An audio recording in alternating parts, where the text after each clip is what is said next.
Je lis du livre de Matthieu chapitre 7, les versets 24 à 27, ce qui suit.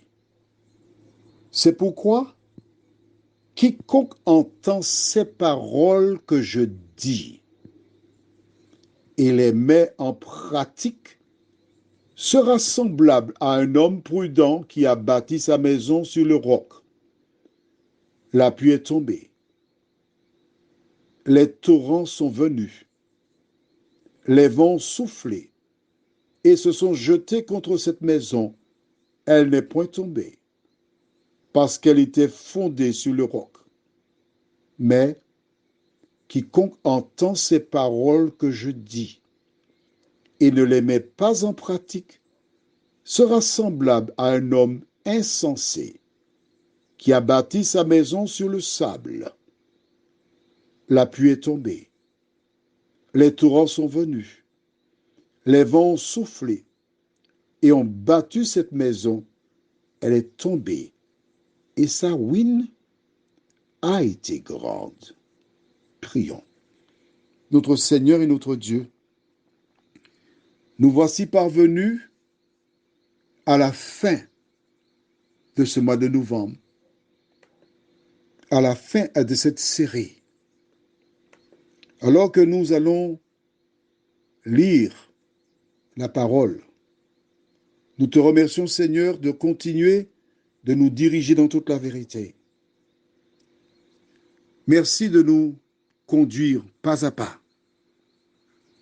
et que chaque jour, nous puissions vivre selon la parole, nous t'en prions.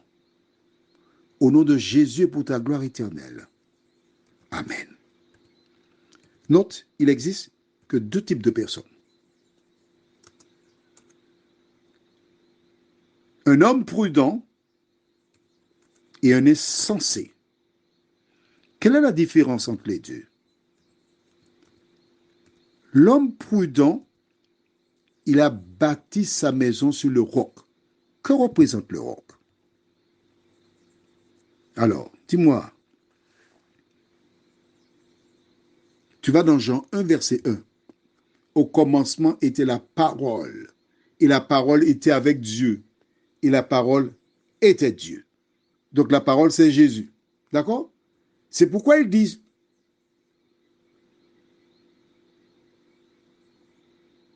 c'est comme un homme prudent celui qui entend les paroles que je dis, les met en pratique, sera semblable. Il entend les paroles que moi, Jésus, je dis et les met en pratique, sera semblable à un homme prudent qui a bâti sa maison sur le roc ou encore sur la parole ou encore sur Jésus. Lorsque tu bâtis sur Jésus, les vents, les épreuves arrivent, la maison tient. Mais lorsque tu bâtis sur le sable, ce fut le cas de ce prophète qui s'est contenté d'écouter un autre prophète qui mentait et qui a fait le contraire de la parole énoncée dès le départ. Il était un imprudent.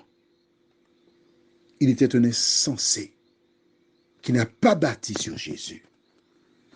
Tu connais sa fin. Alors la question que je te pose là aujourd'hui, en ce dernier jour du mois de novembre, où se trouve ta foi? Est-elle bâtie sur ce que des gens disent ou tu as pris la Bible pour la lire ou la mettre en pratique? La parole était là. Le prophète n'a pas écouté la parole. Il est mort.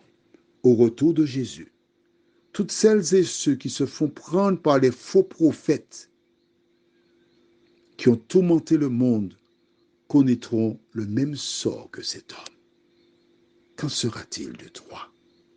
Prions. Seigneur,